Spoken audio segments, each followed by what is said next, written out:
জন্ম আমার নবীর যুগে হলে কেমন হতো, জন্ম আমার নবীর যুগে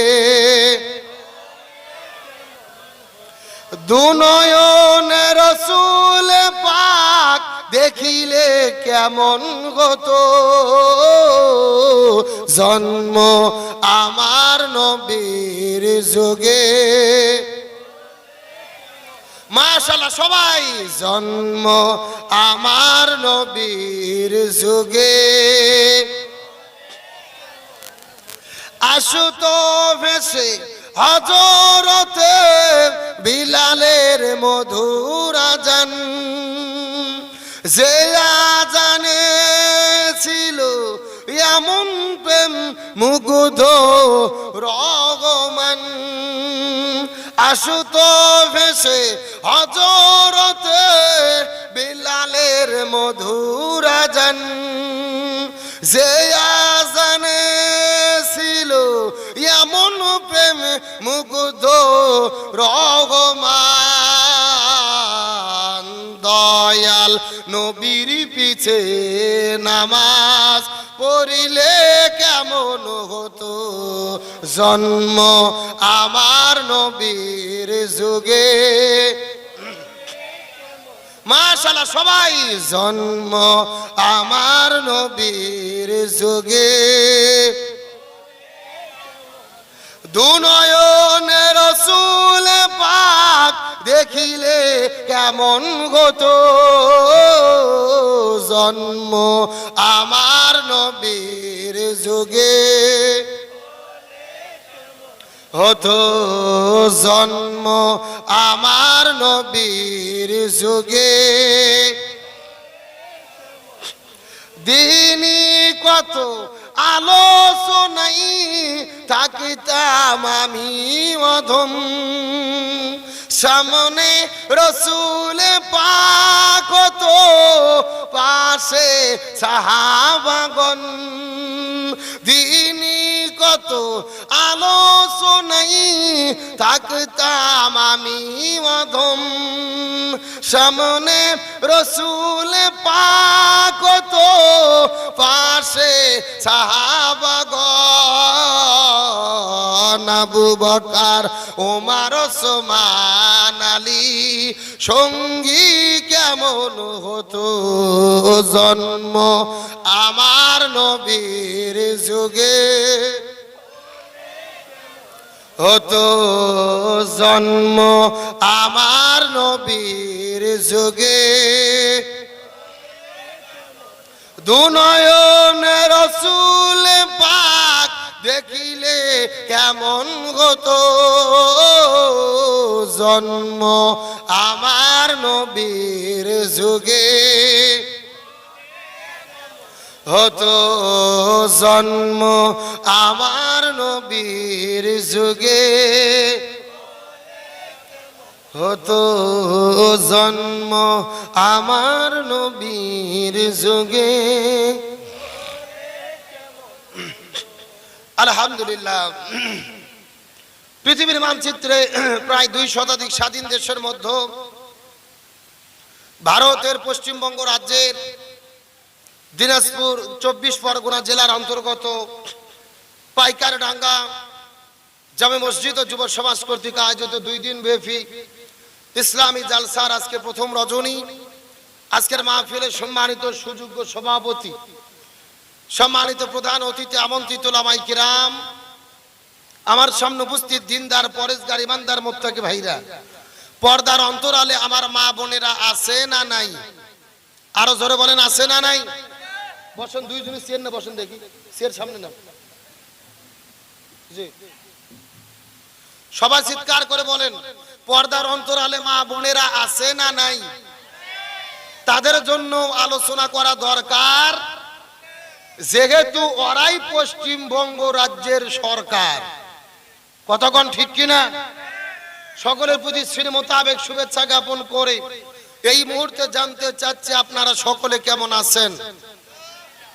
আলহামদুলিল্লাহি রাব্বিল সে আল্লাহ তাআলা দোয়া করে মায়া করে মহব্বত করে আরবের ঘুম থেকে পৃথক করে কোরআনের মহব্বতে জান্নাতের বাগানে আসার এবং বসার মতো তৌফিক দান করলেন। সে আল্লাহর প্রতি আপনারা খুশি না বেজার, কম না বেশি? যদি হয়ে থাকেন খুশি, মুখে নিয়ে হাসি, উঁচু করে কাল্লা সকলে একসঙ্গে পড়ছি আলহামদুলিল্লাহ। আরো জোরে বলি আলহামদুলিল্লাহ। রব্বানা লাকাল হামদ হামদান কাসীরান তাইয়িবান মুবারাকান ফীহি। চিৎকার করে বলেন আমরা প্রশংসা আদায় করলাম কার? আরো জোরে বলেন কার? প্রশংসা পাওয়ার একমাত্র যোগ্য মালিক কে? ইবাদত করব কার? দাসত্ব করব কার? গোলামি করব কার? আইন মানব কার? প্রশংসা করলাম কার? লাভ হলো কার? আল্লাহর। আপনাদের ভারতের কোন লোক যদি আল্লাহর প্রশংসা আদায় না করে, আল্লাহর কি খুব বেশি ক্ষতি হয়ে যাবে? আল্লাহর পাওয়ার কমে যাবে? তাহলে চিৎকার করে বলেন প্রশংসা আদায় করলে কার লাভ? আমাদের বলেন না, বলেন আমার লাভ। জোরে বলেন কার লাভ? আমরা নিজেরা নিজেদের লাভ চাই কি চাই না? খুশি হয়ে চিৎকার করে বলতেছে আলহামদুলিল্লাহ। আরো জোরে বলেন আলহামদুলিল্লাহ। আমরা সকলে এসেছি কোরআনের মাহফিলে। জোরে বলেন কিসের মাহফিলে? আরে ভাই কথা না বললে ওয়াজ হবে না। আমি অন্য ধরনের বক্তা, আমি ওয়াজ করবো আর আপনারা ঘুম পারবেন এই সুযোগ নেই। আমি যতক্ষণ ওয়াজ করব আপনাদেরকে আমার সাথে ওয়াজ করা লাগবে। পারবেন? এ জোরে বলেন পারবেন? দেখি একটা তাকবীর জানতো দেখি, নারায়ে তাকবীর। হয় নাই, 50% হয়েছে আর 50% এখনো বাকি আছে। সবাই একটু গলা কাকার দেন তো দেখে। লিল্লাহে তাকবীর, লিল্লাহে তাকবীর, নারায়ে তাকবীর। এরকম সাউন্ড শেষ পর্যন্ত থাকা লাগবে। তাহলে সবাই কথা বলেন আমরা কিসের মাহফিলে এসেছি? আরো জোরে বলেন। আমাকে এই মাহফিলে আসার পরে বারবার কমিটি বলতেছে হুজুর বাইরে কিছু লোকজন ঘোরাফেরা করতেছে, আপনি একটু এদেরকে দয়া করে ডাকেন, এরা যেন মাহফিলের মধ্যে এসে বসে। আমি বলছি না, ডাকে ডাকে ওয়াজ শোনানোর বক্তা আমি না। কারণ কি? রাসূলের হাদিস যেখানে কোরআনের আলোচনা হয়, এই মাহফিলটা কোনো সাধারণ মাহফিল নয়। এই মাহফিলটা হলো জান্নাতের বাগান। সুবহানাল্লাহ। সাউন্ডে সন্তুষ্ট না? আর একটু জোরে বলেন, আর একটু আস্তে বলেন। আমি যখন এরকম হাতের ইশারা দেব তখন জোরে করে সুবহানাল্লাহ বলবেন, মনে থাকবে? এখন আসেন, তাহলে এটা কিসের বাগান? আরো জোরে কোন। আচ্ছা বলুন তো, এই জায়গায় আজকে আমি না আসে যদি বাংলাদেশের শিল্পী আসতো মমতাজ, চেনেন নাকি আপনারা? ফাইটা যায়, জোড়া দেওয়ার বুদ্ধি নেই, রূপ বানে না আছে, কোমর দুলাই এখানে ঝাঁকি হতো। অথবা আপনাদের ভারতের কোয়েল মল্লিক আসতো, দেব আসতো, যুবকদের মাইক দিয়ে ঢাকা লাগতো। এ জোরকন ঢাকা লাগতো। যুবকদের ভিড়ের ঠেলায় বুড়ো মানুষেরা বসার ঢাকা পেত না। কতক্ষণ ঠিক কিনা? এখন আমার কথা হলো, যাত্রার প্যান্ডেল হলে তোমাদেরকে ঢাকা লাগে না। কোরআনের মাহফিল এটা হলো জান্নাতের বাগান। তুমি যদি মুসলমানের বাচ্চা হও তোমাকে ঢাকা লাগবে কেন? ঠিক আছে, আসতে বললেন কেন? এ জোরে বলেন ঠিক, আরো জোরে বলেন ঠিক। তাহলে প্রকৃত মুসলমানের বাচ্চা যারা হবে এদের ডাকার কোনো দরকার ডাকবো না। ওরা মন চাই আসবে, না চাই না আসবে। তবে আমি আপনাদেরকে একটা কথা বলি, শোনেন। আপনারা কি তরমুজ চেনেন? তরমুজ? কথা না বললে ওয়াজ হবে না। তরমুজ চেনেন? আচ্ছা আপনারা ভারতের লোক তরমুজের ভেতরে লাল খান না বাইরে সবুজ ঢুল্লি খান? ভেতরে লাল খান। তার কারণ মজা কার ভেতরে? ভেতরে লালের ভেতরে। ওই যে বাইরে বাইরে আজকে যারা মাহফিল আসার পরে ঘুরতেছে এরা হলো তরমুজের ঢুল্লি খাওয়া পার্টি। এ কথা কোন ঠিক কিনা? আরে ভাই মজা বুঝতে গেলে ভেতরে ঢোকা লাগবে, বাইরে ঘুরে মজা পাওয়া যাবে। এ দাঁড়িয়ে আছে এরা কোন পার্টি? এই ছেলেবেলে ভেতরে আসো দেখি। এই ছেলেবেলে সামনে আসো।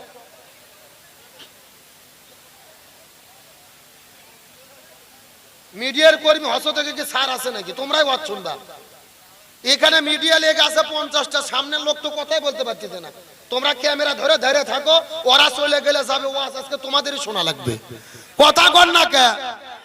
কারণ এদের জন্য আপনারা আমার দেখতেই পারতেছেন না, তাহলে ওয়াজ এদেরকে বেশি শোনা লাগবে। কথা কন ঠিক কিনা? আলোচনা চলছে চলছে, তাহলে চিৎকার করে বলেন আমরা কিসের মাহফিলে এসেছি? আরো জোরে বলেন কিসের মাহফিলে? কোরআনের মাহফিলে। কোরআনের আলোচনা কি চলবে? ঘন্টাখানেক সময় দেওয়া যাবে তো ইনশাআল্লাহ। কারা কারা চলবে দুটো হাত আল্লাহকে তুলে দেখান তো দেখি। এই চাচা হাত উঠান দেখি। লিল্লাহে তাকবীর। এ সাউন্ড হয়নি, হাত টান টান উঠান। এই চাচা হাত উঠান দেখি, সব একবার গলা খাকার দেন তো দেখি। লিল্লাহে তাকবীর, নারায়ে তাকবীর। আল কোরআনের আলো, আল হাদিসের আলো, কোরআন আছে যেখানে, হাদিস আছে যেখানে। লিল্লাহে তাকবীর। আলহামদুলিল্লাহ বলেন। আলোচনা কি শুরু করা যায়? জোরে বলেন শুরু করা যায়? ইনশাআল্লাহ আলোচনা শুরু হবে, আলোচনা চলছে চলবে ইনশাআল্লাহ। সবাই আমার সঙ্গে পড়েন আউযু বিল্লাহি মিনাল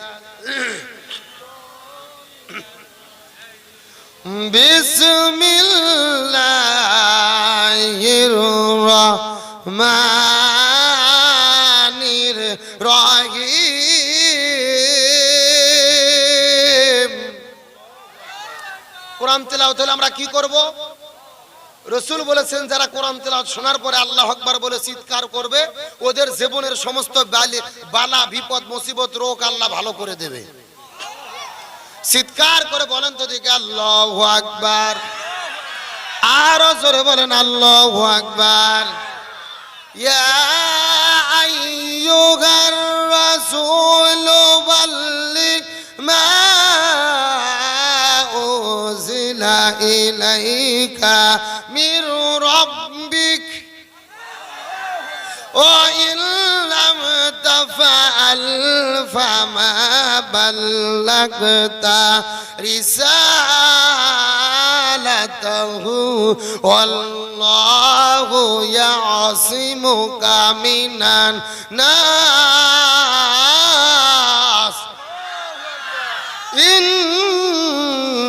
ইন্নাল্লাহা লা ইয়াহদিল কওমাল কাফিরিন।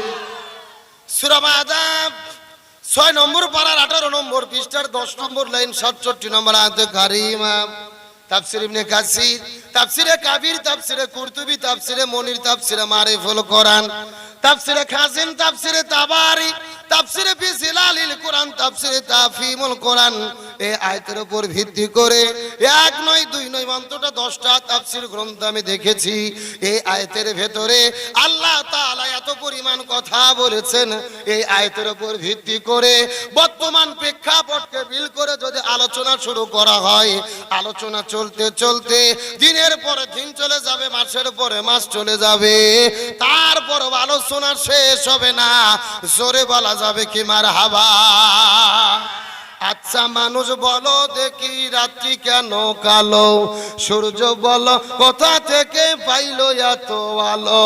ফুলগুলো নানান রঙের কেমন করে হয়?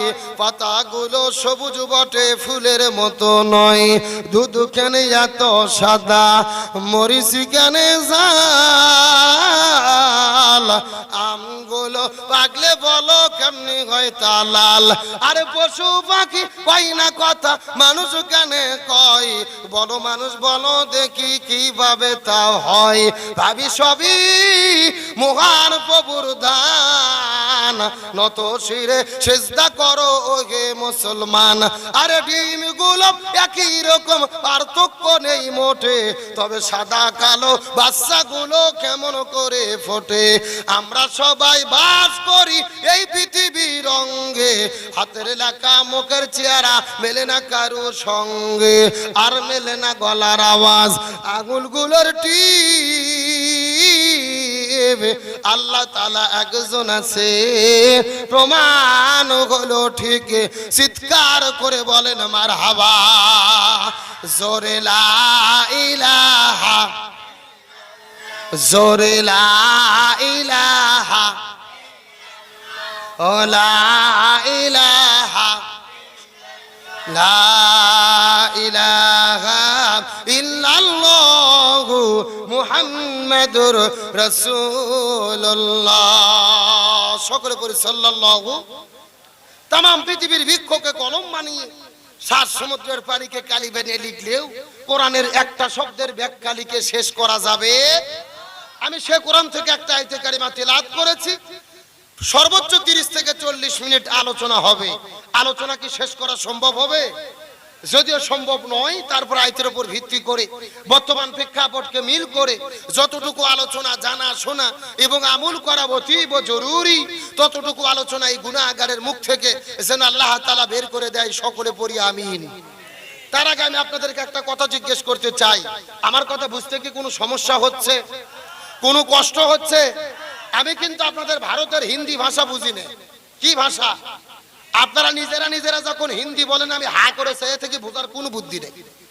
এরকম বাংলাদেশের কিছু কিছু জেলা আছে, সিলেট, চিটাগাং, নোয়াখালী, কক্সবাজার আছে না নাই? আবু মাসুম ভাই, আমি গত 5 বছর আগে মাহফিলে গিয়েছিলাম সিলেট বিভাগের হবিগঞ্জ জেলা। জোরে বলেন কোন জেলা? ওখানে যাওয়ার পরে এইরকম একটা বৃদ্ধ চাচা আমার কাছে আসে বলতেছে, হুজুর আপনি কিতা খাইতা?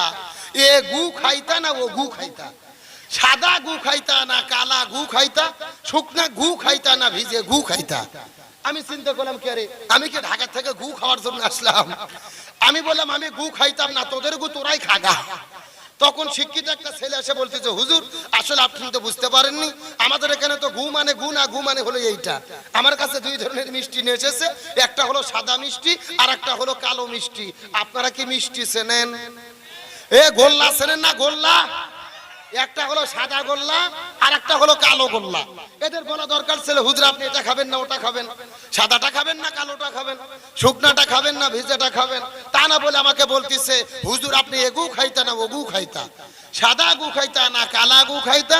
শুকনা গু খাইতা না ভিজে গু খাইতা? বোঝার কি কোনো বুদ্ধি আছে ভাই? তো আমি যে কথা বলতেছি আপনাদের বুঝতে কি কোনো সমস্যা হচ্ছে, কোনো কষ্ট হচ্ছে? আলোচনা কি চলবে? শেষ পর্যন্ত থাকবেন তো ইনশাআল্লাহ? দেখি থাকবেন না কারা কারা, একটু হাত উঠান। এই হলো হুজুগে বাঙালি, যাই বলে আয় রে তারই সাথে যাই রে, বোঝা শোনা নাই রে। এরকম হলে হবে না। সত্য সত্য শেষ পর্যন্ত থেকে আখেরি মোনাজাত করে কারা কারা যেতে চান টান টান করে 2টি হাত আল্লাহকে তুলে দেখান। এই সাথে হাত উঠান তো দেখি, হাত উঠাইছিল, হাত উঠাও। এই তোমরা হাত উঠাও। হ্যাঁ, লিল্লাহে তাকবীর। আল কোরআনের আলো, আল হাদিসের আলো, কোরআন আছে যেখানে, হাদিস আছে যেখানে, সুদ ঘুষ যেখানে, দুর্নীতি যেখানে, লিল্লাহে তাকবীর। একেবারে শ্যাট-শ্যাটা, ওয়াজ করার মতো কোনো স্পিড নাই। আমার দিকে লক্ষ্য করেন। কি বললেন? তফসির তো হচ্ছে, আগে সাইজ করা লাগবে, অত সোজা না। ইনজেকশন মারতে চাইলে মারা যাবে না। ডাক্তার যখন ইনজেকশন করে, আমার দিকে তাকান, ডাক্তার যখন ইনজেকশন করে আগে তুলো দিয়ে ঘষে ঘষে তারপরে জিনিস ঢুকোয়। সাইজ যদি না করি কাজ হবে না। আমার দিকে লক্ষ্য করেন, চিৎকার করে বলেন আমরা কিসের আলোচনা শুনতে এসেছি? আরো জোরে বলেন।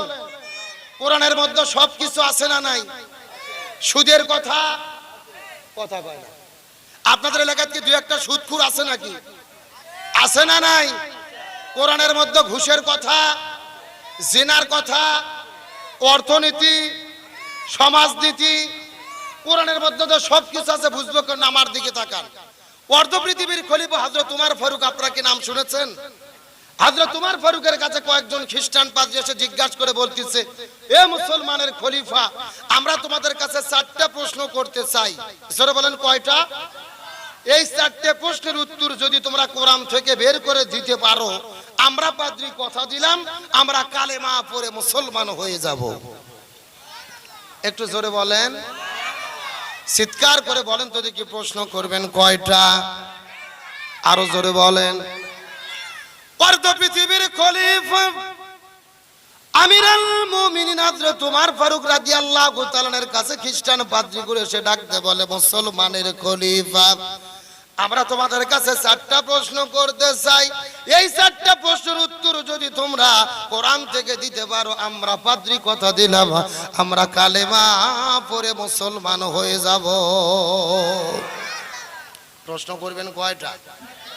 সঙ্গে সঙ্গে খ্রিস্টান পাদ্রীগুলো হযরত উমর ফারুককে ডাকতে বলে, উমর ফারুক, আমরা কি 4টা প্রশ্ন করতে পারি? উমর ফারুক রাদিয়াল্লাহু তাআলা ডাকতে বলেন, পাদ্রীরা রে, তোমরা প্রশ্ন করতে পারো। খ্রিস্টান পাদ্রীগুলো ডাকতে বলে, এ মুসলমানের খলিফা, তোমাদের কাছে আমাদের প্রথম নম্বর প্রশ্ন হলো, বলো তো দেখি, এই পৃথিবীর এমন কোন জায়গা যেই জায়গাতে সূর্যের আলো একবার গেছে আর কিয়ামত পর্যন্ত যেতে পারবে না? ওই জায়গার নাম তোমরা কোরআন থেকে বলে দাও। তোমাদের কাছে 2 নম্বর প্রশ্ন হলো, বলো তো এই পৃথিবীর এমন কোন 2 ভাই যারা একই দিনে জন্মগ্রহণ করেছে আবার একই দিনে মৃত্যুবরণ করেছে, অথচ এক ভাইয়ের চাইতে আরেক ভাই 100 বছরের বড়? এক ভাইয়ের চাইতে আরেক ভাই কত বছরের বড়? ওই 2টা ভাইয়ের নাম তোমরা কোরআন থেকে বলে দাও। তোমাদের কাছে 3 নম্বর প্রশ্ন হলো, বলো তো এই পৃথিবীর এমন কোন জেলখানা যেই জেলখানাও খাবার খায়, জেলখানার ভেতরের মানুষটাও খাবার খায়? 4 নম্বর প্রশ্ন হলো, এই পৃথিবীর এমন কোন কবর যেই কবরটাও জীবিত, কবরের ভেতরের মানুষটাও জীবিত? এই 4টা প্রশ্নের উত্তর যদি তোমরা কোরআন থেকে দিতে পারো, আমরা পাদ্রী কথা দিলাম, আমরা কালেমা পড়ে মুসলমান হয়ে যাব। প্রশ্ন করছেন কয়টা? প্রথম নম্বর প্রশ্ন, এই পৃথিবীর এমন কোন জায়গা যেই জায়গাতে সূর্যের আলো একবার গেছে আর কিয়ামত পর্যন্ত যেতে পারবে? 2 নম্বর প্রশ্ন, এই পৃথিবীর এমন কোন 2 ভাই যারা একই দিনে জন্মগ্রহণ করেছে আবার একই দিনে একই সঙ্গে মৃত্যুবরণ করেছে, অথচ এক ভাইয়ের চাইতে আরেক ভাই কত বছরের বড়? ওই 2টা ভাইয়ের নাম তোমরা কোরআন থেকে বলে দাও। তোমাদের কাছে 3 নম্বর প্রশ্ন, এই পৃথিবীর এমন কোন জেলখানা যেই জেলখানাও খাবার খায়, জেলখানার ভেতরের মানুষটাও খাবার খায়? সুবহানাল্লাহ কোন? 4 নম্বর প্রশ্ন, এই পৃথিবীর এমন কোন কবর যেই কবরটাও জীবিত, কবরের ভেতরের মানুষও জীবিত? চিৎকার করে বলেন আল্লাহু আকবার। চিৎকার করে বলেন তো দেখি, প্রশ্ন করেছেন কয়টা? হযরত উমর ফারুক রাদিয়াল্লাহু তাআলা হযরত আলীকে ডাক দেওয়ার পর আলীকে ডাক দে বলে, আলী রে, রাসূল পৃথিবী থেকে বিদায় নিয়ে চলে গেছেন, কিন্তু রাসূল ঘোষণা করে বলে গেছে, আনা মাদিনাতুল ইলমি ওয়া আলী বাবুহা, আমি যদি মদিনার জ্ঞানের শহর হই, হযরত আলী হলো তার দরজা। আলী রে, রাসূল পৃথিবী থেকে বিদায় নিয়ে চলে গেছে। এই 4টা প্রশ্নের উত্তর তুমি কোরআন থেকে দিয়ে দাও। এমন সময় হযরত আলী পবিত্র কোরআন বের করে এই 4টা প্রশ্নের উত্তর দিয়ে দিল। সঙ্গে সঙ্গে পাদ্রীগুলো কালেমা পড়ে মুসলমান হয়ে গেল। হযরত আলী কোরআন থেকে বের করে এই 4টে প্রশ্নের উত্তর কি দিয়েছিল আপনাদের কি জানতে মন চাই? জানতে মন চাই? শেষ পর্যন্ত থাকবেন ইনশাআল্লাহ। আসেন আমরা 4টে প্রশ্নের উত্তর শোনার পরেই তারপরে বিদায় নেব ইনশাআল্লাহ। আসেন আমরা তাফসীরের মধ্যে ঢুকে পড়ি। আমরা আজকে যে সূরা থেকে আলোচনা শুনবো, এই সূরাটির নাম হলো সূরা মায়দা। জোরে বলেন, নাম কি? সূরা মায়দার 67 নম্বর আয়াতে কারিমা লক্ষ্য করুন। এই আয়াতের মধ্যে আল্লাহ তাআলা সর্বপ্রথম বলছেন, ইয়া আইয়ুহার রাসূল, হে রাসূল, বাল্লিগ, আপনি তাবলিগ করেন। জোরে কোন সুবহানাল্লাহ। বাল্লিগ শব্দটি হলো আমরের সিগা। আমর শব্দের অর্থ হলো আদেশ করা, অর্ডার করা, কমান্ড করা, হুকুম করা। আল্লাহ তাআলা নবীকে আদেশ করে বলতেছেন বাল্লিগ, আপনি তাবলিগ করেন। তাহলে চিৎকার করে বলেন তাবলিগ করতে হবে হুকুম কার? আরো জোরে আমার দিকে লক্ষ্য করেন। রাসূল বলতেছেন আল্লাহ আপনি তো তাবলিগ করতে বললেন, আমি কি দিয়ে তাবলিগ করব? আল্লাহ তাআলা কত চমৎকার করে বলে দিলেন, মা উনজিলা ইলাইকা মির রাব্বিক, আমি আপনার উপরে যে কোরআন নাজিল করেছি এই কোরআন দিয়ে আপনি তাবলিগ করেন। সুবহানাল্লাহ। কোন খুব ভালো করে বোঝার চেষ্টা করবেন। তার মানে বোঝা গেল তাবলিগ করতে হবে কি দিয়ে? কোরআন দিয়ে। জোরে বলেন কি দিয়ে? কোরআন বাদ দিয়ে অন্য কোন কিতাব দিয়ে তাবলিগ করলে তাবলিগের হক আদায় হবে। এরপরে আল্লাহ কত মারাত্মক কথা বলেছে লক্ষ্য করুন। আল্লাহ তাআলা বলতেছেন ওয়া ইল্লাম তাফআল ফামা বাল্লাগতা রিসালাতাহু। হে রাসূল ভালো করে জেনে নেন, আপনি যদি কোরআনের তাবলিগ না করেন আপনি নবী রিসালাতের দায়িত্বই পালন করলেন না। কতটা মারাত্মক কথা চিন্তা করে বুঝেছেন?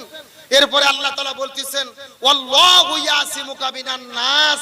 হে রাসূল আমি খুব ভালো করে জানি আপনি নবী যদি কোরআনের তাবলীগ করতে যান আপনি বিপদে পড়বেন, কিন্তু আমি আল্লাহ কথা দিলাম আপনি নবী কোরআনের তাবলীগ করতে গিয়ে যদি বিপদে পড়েন আমি আল্লাহই আপনাকে সাহায্য করব। চিৎকার করে বলেন তো দেখি সুবহানাল্লাহ। তাহলে জোরে করে বলেন তো দেখি তাবলীগ করতে হবে হুকুম কার? আরো জোরে বলেন তাবলীগটা করতে হবে কি দিয়ে? আরো জোরে বলেন। আর কোরআনের তাবলীগ করতে গিয়ে বিপদের মধ্যে পড়লে কে সাহায্য করবে? এ ভারতের মুসলমান কথাগুলো বোঝার চেষ্টা করবেন।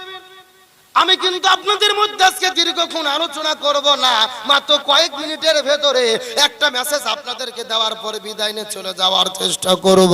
কোরআনের তাবলীগ কেমনে করবে আর তাবলীগ করতে গিয়ে বিপদের মধ্যে পড়লে আল্লাহ তাআলা ইমানদার মুসলমানদেরকে কেমনে সাহায্য করে এই বিষয়টা বুঝাই আপনাদের মধ্য থেকে বিদায় নিয়ে চলে যাওয়ার চেষ্টা করব।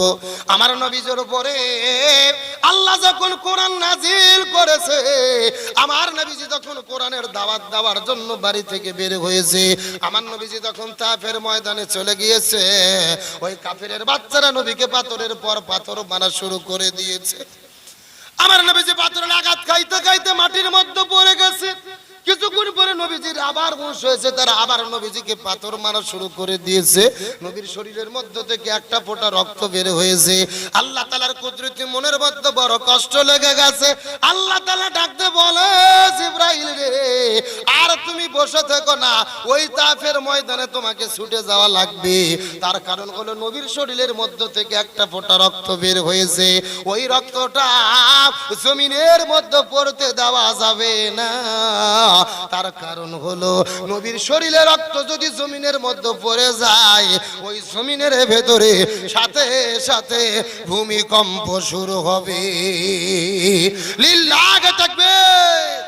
আল্লাহু আকবার বলো, আল্লাহু আকবার, আল্লাহু আকবার বলো, আল্লাহু আকবার। সবাই আল্লাহু আকবার বলো, আল্লাহু আকবার, আল্লাহু আকবার বলো। এসো না আল্লাহর নামে গান গাই, এসো না মনো প্রাণ জুড়াই, এসো না মনো প্রাণ জুড়াই। যে নামের ইব্রাহিমের আগুন হলো পানি, ডাকার মতো ডাকলে আজ সারা দেবেন তিনি গো, সারা দেবেন তিনি। যে নামের ইব্রাহিমের আগুন হলো পানি, ডাকার মতো ডাকলে আজ সারা দেবেন তিনি গো, সারা দেবেন তিনি। ও মধুর নামটি মিটাই হতাশার জ্বালা, ও মধুর নামে গলে বড় মালা, ও নামের তুলনা হবে না, হবে না, ও নামের তুলনা মেলে না, মেলে না, তুলনা নাই নাই নাই। এসো না আল্লাহর নামে গান গাই, এসো না মনো প্রাণ জুড়াই। সবাই আল্লাহু আকবার বলো, আল্লাহু আকবার, আল্লাহু আকবার বলো। চিৎকার করে বলেন তো দেখি মারহাবা। আমার বন্ধুগণ মুসলমান বারা গভীর মনোযোগ। শরীরের মধ্যে পাথর মেরে মেরে রক্ত বের করেছে, তারপরে নবীজি দিনের দাওয়াত দেওয়া বন্ধ করে নাই। আমার নবীজি ওই দিনের দাওয়াত যখন চালিয়ে গেছে, আমার নবীজিকে তার একটা জেলখানার মধ্যে বন্দী করলো, যে জেলখানার নাম হলো শিবে আবু তালিব। এক নয়, দুই নয়, 3.5 বছর পর্যন্ত আমার নবীজিকে তারা জেলের মধ্যে বন্দী করেছে। এখন আমি আপনাদেরকে জিজ্ঞাসা করি, ও ভারতের মুসলমান, আমার নবীকে যে জেলের মধ্যে বন্দী করে রাখলো, আমার নবীজি কি চোর ছিল, ডাকাত ছিল, নারী ধর্ষণ করেছিল? তাহলে কিসের জন্য আমার নবীজিকে জেলের মধ্যে বন্দী করে রাখা হলো? কালেমার দাওয়াত দেওয়ার কারণে, ইমানের পরীক্ষা দিতে গিয়ে আমার নবীজি জেলের মধ্যে বন্দী ছিল। এখান থেকে বোঝা গেল, ও ভারতের মুসলমান, আমরাও যদি কোরআনের কথা বলি, কোরআনের পথে চলি, ইমানের পরীক্ষা দিতে গিয়ে আমাদের নবীর মতো মাঝে মধ্যে আমাদেরকেও জেলে যাওয়া লাগতে পারে। তার মানে বোঝা গেল, কোরআনের পক্ষে থাকলে বিপদ আছে না নাই? সবাই কথা বলেন, বিপদ আছে না নাই? কিন্তু বর্তমানে পৃথিবীতে সবাই কি বিপদে পড়ছে? যারা ভণ্ডামি করতেছে এদের কোনো বিপদ নাই, অথচ যারা কোরআনের হক কথা বলে, কোরআনের সত্য কথা বলে, তারাই বিপদের মধ্যে পড়ে। কথা বলেন ঠিক কিনা? কিন্তু ইমানদার মুসলমানদেরকে হেফাজত করবে কে? আরো জোরে বলেন। আমার বন্ধুগণ, মুসলমান বারা গভীর মনোযোগ। আল্লাহ তাআলা ইমানদারদেরকে কেমনে সম্মান দান করে, বিষয়টা বোঝানোর জন্য আপনাদেরকে সামনের দিকে নিয়ে চলে যেতে চাই। এই ভারত উপমহাদেশের ভেতরে একজন জগৎ বিখ্যাত আল্লাহর ওলি ছিলেন, আল্লামা খাজা কুতুবউদ্দিন আলবেক আল কাকি রহমাতুল্লাহ আলাইহি। কথাগুলো সুন্দর করে মনোযোগ দিয়ে বোঝার চেষ্টা করবেন। আল্লামা খাজা কুতুবউদ্দিন আলবেক আল কাকি রহমাতুল্লাহ আলাইহি সেদিন পৃথিবী থেকে বিদায় নিয়ে চলে যাবেন, তার মৃত্যুর পূর্বে সমস্ত ছাত্রদেরকে ডাকতে বলে, এ ছাত্ররা, তোমরা ভালোভাবে জেনে নাও, আমার মৃত্যুর পরে জানাজার নামাজ পড়ার কোনো দরকার নেই। আমার মৃত্যুর পরে তোমরা বিনা জানাজায় আমার লাশটাকে তোমরা কবরে কাফন করে দিবি। আমার বন্ধুগণ, মুসলমান বারা গভীর মনোযোগ। সমস্ত ছাত্ররা কান্না করতে করতে বলে, হুজুর, এটা আপনি কেমন কথা বললেন? আপনি তো ভারত উপমহাদেশের মধ্যে জগৎ বিখ্যাত আল্লাহর ওলি, অথচ আপনি বিদায় নিয়ে চলে যাবে। আপনার মৃত্যুর পরে কেন জানাজার নামাজ পড়তে পারবো না? এর পিছনে কারণটা কি বলেন তো দেখি। এমন সময় খাজা কুতুবউদ্দিন আলবেক ডাক দিয়ে বলে, এ ছাত্র, তোমরা ভালোভাবে জেনে না, আমার মৃত্যুর পরে তোমরা যদি জানাজার নামাজের ইমামতিত্ব করতে যাও, আমার নামাজের পরে যেই লোকটা জানাজার নামাজের ইমামতিত্ব করবে, তার মধ্যে কমপক্ষে 4টে গুণ থাকা লাগবে। এই 4টে গুণের যদি কোনো মানুষ পাওয়া যায়, ওই লোকটা আমার জানাজার নামাজের ভেতরে ইমামতিত্ব করতে পারবে। আর 4টে গুণের যদি লোক পাওয়া না যায়, জানাজার দরকার নাই, বিনা জানাজায় আমার লাশটাকে তোমরা দাফন করে দিবে। আমার বন্ধুগণ, মুসলমান বারা গভীর মনোযোগ। এই কথা বলার পরে সমস্ত ছাত্ররা কান্না করতে করতে বলে, হুজুর, আপনি পৃথিবী থেকে বিদায় নিয়ে চলে যাবে, তবে আপনার জানাজা পড়তে গেলে কি কি 4টে শর্ত লাগবে, কি কি 4টে গুণ লাগবে, দয়া করে বলেন তো দেখি। খাজা ডাকতে বলে, আমার মৃত্যুর পরে যেই লোকটা জানাজার নামাজের ইমামতিত্ব করবে, তার মধ্যে কমপক্ষে 4টে গুণ থাকা লাগবে। তার মধ্যে প্রথম নম্বর গুণ হলো, যেই লোকটা আমার মৃত্যুর পরে আমার জানাজার নামাজের ইমামতিত্ব করবে, এই লোকটা এমন একজন লোক হবে, যেই লোকটা 40 বছর ধরে তাকবীরে উলার সঙ্গে জামাতে নামাজ আদায় করেছে। আর একটু জোরে বলুন না সুবহানাল্লাহ। চিৎকার করে বলেন তো দেখি, কত বছর? আরো জোরে বলেন। যেই লোকটা 40 বছর ধরে জামাতে নামাজ আদায় করেছে, আমার নামাজের মধ্যে, জানাজার নামাজের মধ্যে ইমামতিত্ব করবে, ওই লোকের মধ্যে 4টা গুণ থাকা লাগবে। প্রথম নম্বর গুণ হলো 40 বছর জামাতে নামাজ আদায় করেছে। আর 2 নম্বর গুণ হলো, সেই লোকটা আমার মৃত্যুর পরে জানাজার নামাজের ইমামতিত্ব করবে, তার মধ্যে 2 নম্বর যেই গুণটা থাকা লাগবে, শুধু 40 বছর ধরে ফরজ নামাজ পড়লে হবে না, 40 বছর ধরে ফরজ নামাজ পড়ার পাশাপাশি গভীর রজনীতে ঘুম থেকে উঠে তাহাজ্জুদের নামাজটাও পড়তে ভুল করে না। এক নম্বর 40 বছর ধরে ফরজ নামাজগুলো আদায় করেছে, 2 নম্বর 40 বছর ধরে তাহাজ্জুদের নামাজগুলো আদায় করেছে, আর 3 নম্বর গুণ হলো যে লোকটা যুবক হওয়ার পরে জীবনে কোনোদিন কোনো মহিলার দিকে ইচ্ছে করে তাকাই নাই, যদি তার চোখটা চলে গেছে চক্ষুটা সঙ্গে সঙ্গে ফেরাইয়া নিয়েছে।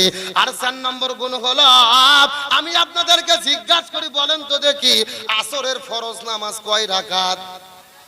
আরো জোরে বলেন। এই 4 রাকাত ফরজের আগে সুন্নাত আছে কয় রাকাত? এই 4 রাকাত সুন্নাত তো পড়া দূরের কথা আমরা অনেকে জানি না। অথচ খাজা ডাকতে বলে আমার মৃত্যুর পরে যেই লোকটা জানাজার নামাজের ইমামতিত্ব করবে তার মধ্যে 4 নম্বর যেই গুণটা থাকা লাগবে, যেই লোকটা 40 বছর ধরে আসরের 4 রাকাত ফরজের আগে 4 রাকাত সুন্নাতটাও পড়তে ভুল করে না। আমার বন্ধুগণ মুসলমান মারা গভীর মনোযোগ। তাহলে আমি আপনাদেরকে জিজ্ঞাসা করি বলেন তো দেখি খাজা বিদায় নিয়ে চলে গেছেন, জানাজার জন্য শর্ত আছে কয়টা? আরো জোরে, সাউন্ড নাই।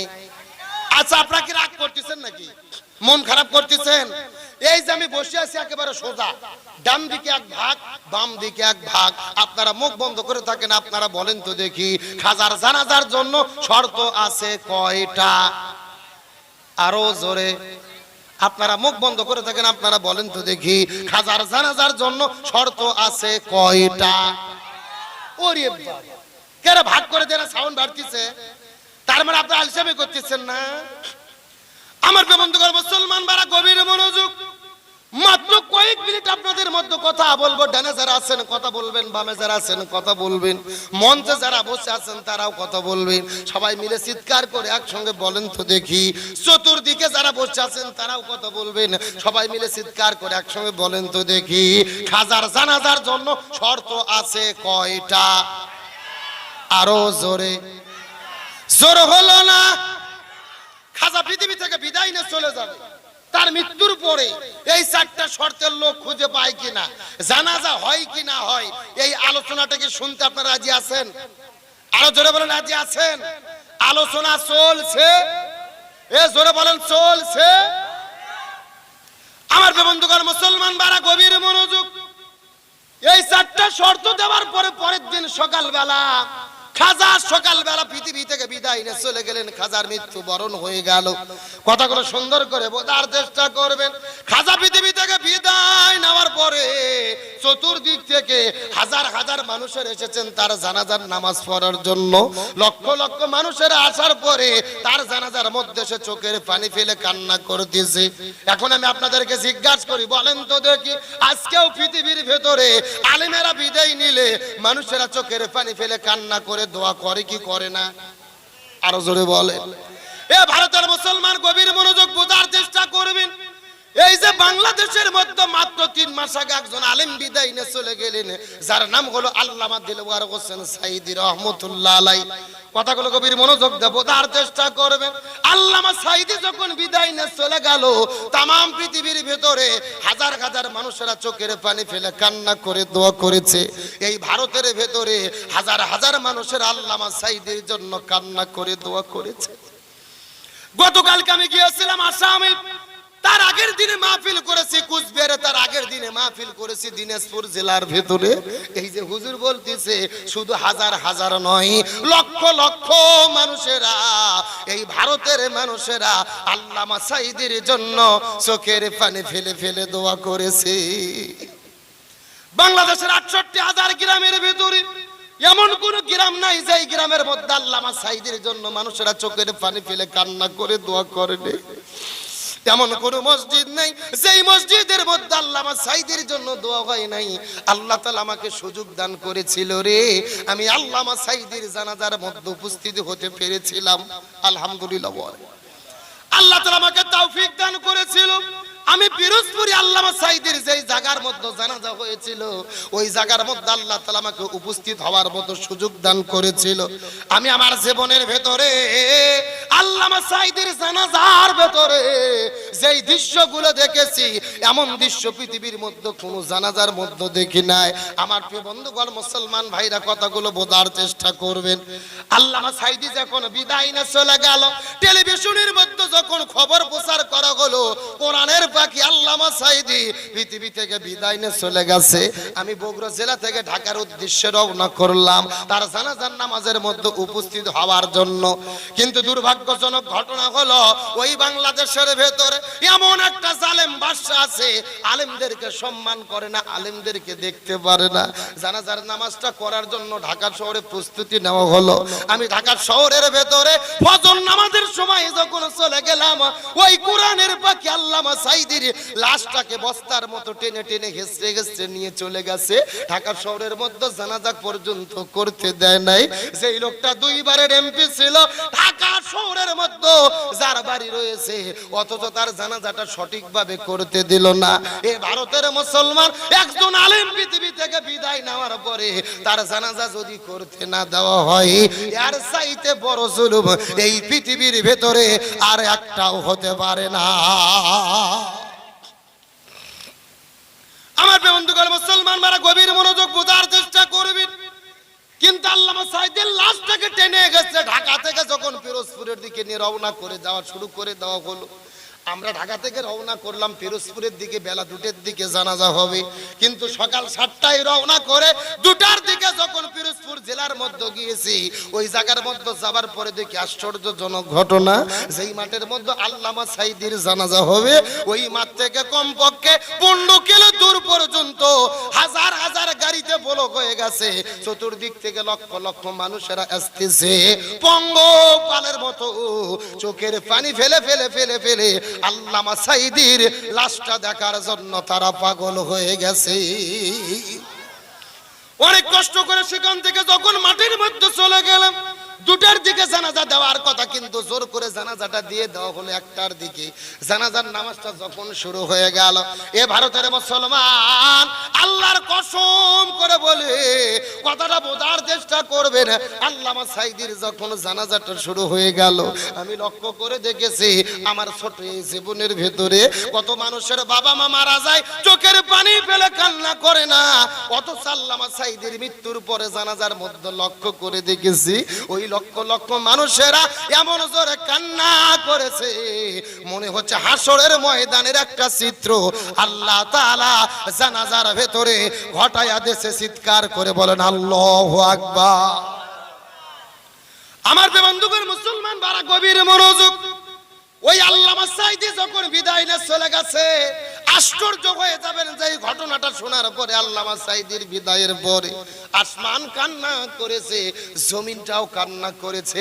আল্লামা সাঈদীর বিদায়ে আসমানও কান্না করেছে, জমিনটাও কান্না করেছে। এখন হয়তো আপনারা প্রশ্ন করবেন, হুজুর আসমানের জমিন কেমনে কান্না করলো? আপনি একটু ব্যাখ্যা দিয়ে বলেন তো দেখি, গভীর মনোযোগ দিয়ে বোঝার চেষ্টা করবেন। হাদিসের মধ্যে থেকে গবেষণা করে বোঝা যায় আল্লামা সাঈদীর বিদায়ে আসমান কান্না করেছে, আল্লামা সাঈদীর বিদায়ে জমিনটাও কান্না করেছে। তার বাস্তব প্রমাণ হলো ওই আল্লামা সাঈদী যখন বাংলাদেশের মধ্য থেকে বিদায় নিয়ে চলে গেল, বাংলাদেশের 64টা জেলার ভিতরে প্রতিটা জেলার মধ্যে ঝিরি ঝিরি ঝিরি ঝিরি ঝিরি ঝিরি করে বৃষ্টি শুরু হয়ে গেল। পুরো বাংলাদেশের মধ্যে ঝিরি ঝিরি করে বৃষ্টি শুরু হয়ে গেল। আল্লামা সাঈদীর লাশটা যখন কবরের মধ্যে দেবে তার পূর্ব পর্যন্ত বৃষ্টিটাও ঝিরঝির করে চলতেছিল। আল্লাহর হুকুম ছাড়া কিন্তু কোনো কাজ হয় নাই। আল্লাহর আসমান কান্না করেছে। এই জায়গার মধ্যে শেষ নয় রে মুসলমান, আল্লামা সাঈদীর বিদায়ের পরে মাত্র 9 মিনিট পরে পুরো ঢাকা শহরটা, বাংলাদেশটা ভূমিকম্পে কেঁপে উঠেছে।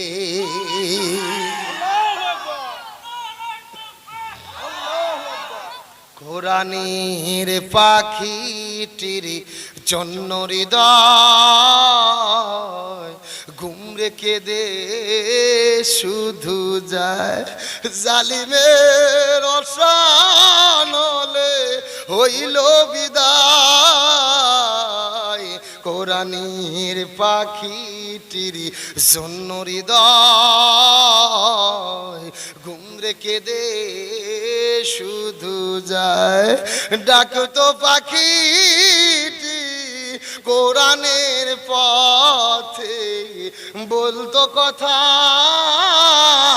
ইমানের সাথে ডাকতো পাখিটি কোরআনের পথে বলতো কথা ইমানের সাথে শিরিক বিদাতে করতে বিদায় ঘুম রেখে দে শুধু যায় কোরআনের পাখিটির জন্য হৃদয় ঘুম রেখে দে শুধু যায় চিৎকার করে বলেন তো দেখি আল্লাহু আকবার।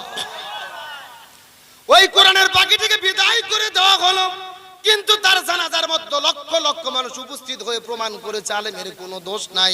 তার মানে বোঝা গেল আলেমদের চরিত্রকে নষ্ট করা যাবে। আরো জোরে বলেন যাবে। এই যে আমার প্রিয় ভাই আবু মাসুম ভাই, সে নিজে আল্লামা সাঈদীকে নিয়ে গান লিখেছে। সেই গান তিনি নিজে গিয়েছেন, আসার পরে শুনলাম, শুনে আবেগ আপ্লুত হয়ে গেছি। তার বাড়ি হলো ভারতে, জীবন আল্লামা সাঈদীকে সরাসরি দেখেনি, অথচ আল্লামা সাঈদীর আলোচনা শুনে তাকে কতটা ভালোবাসে। সে নিজে ভালোবেসে একটা আল্লামা সাঈদীকে নিয়ে গজল লিখেছে, সে নিজে সেই গজল গেয়েছে। সেই গজল আমি শুনলাম। এরকম একজন আবু মাসুম নয়, এই ভারতবর্ষের ভেতরে লক্ষ লক্ষ মানুষ আছে যারা আল্লামা সাঈদীকে কলিজা দিয়ে ভালোবাসে। কতক্ষণ ঠিক কিনা? আজকে সে আলেমদেরকে বাংলাদেশে লাঞ্ছিত করা হচ্ছে, শত শত আলেমদেরকে বাংলাদেশে জেলে বন্দী করে রাখা হয়েছে। কত আলেম আজকে ঘর বাড়ি ছাড়া। আজকে আপনাদের ভারতবর্ষে হিন্দুদের দেশ, হিন্দুদের সংখ্যা বেশি, তারপর আলহামদুলিল্লাহ আপনারা ভালো আছেন, মাহফিল হচ্ছে, সমস্যা নাই। অথচ বাংলাদেশে কোরআনের মাহফিলকে বন্ধ করা হয়। জোরে কর নাউজুবিল্লাহ। আজকে শত শত আলেম বাংলাদেশের জেলে বন্দী। আল্লামা মামুনুল হক, রফিকুল ইসলাম মাদানী, মুফতি আমির হামজা, সবগুলো আলেমদেরকে জেলে বন্দী করে থুয়ে তারা নিজেরা ভোট করতেছে, এমপি হচ্ছে, নায়ক নায়িকা, গায়ক গায়িকা, ক্রিকেটার আছে না নাই? আরো জোরে বলেন। এই যে আপনাদের জানার জন্য বলতেছি, লক্ষ্য করেন। আমি প্রায় 12-13 দিন হলে ভারতে অনেকে জিজ্ঞেস করছে, হুজুর আপনি বাংলাদেশের নাগরিক, ভারতে কেন, আপনি কি ভোট দেবেন না? আমি বলছি, আরে ভাই, বাংলাদেশে ভোট দেওয়া লাগে না, যাদের ভোট তারাই দেয়। কথা কি বুঝেছেন? যাদের ভোট তারাই দেয়। 12টা বাজছে এমন কেন্দ্র, সেখানে কোনো ভোটার নাই। মাঠত কুকুর ঘুরতেছে, বানর ঘুরতেছে, মুরগি ঘুরতেছে, কোনো ভোটার নেই। কথা কি বুঝেছেন? নিজেরা একেবারে ভোট দিয়ে বাস্কর ভরে ফেল দিয়েছে। লক্ষ্য করেন, একটা চাচি গেছে বেলা 2টার দিকে ভোট দিতে। কয়টার দিকে? এখন চাচি যাওয়ার পরে কিছু যুবক ছেলে পেলে এসে বলতেছে, চাচি আপনি চলে যান,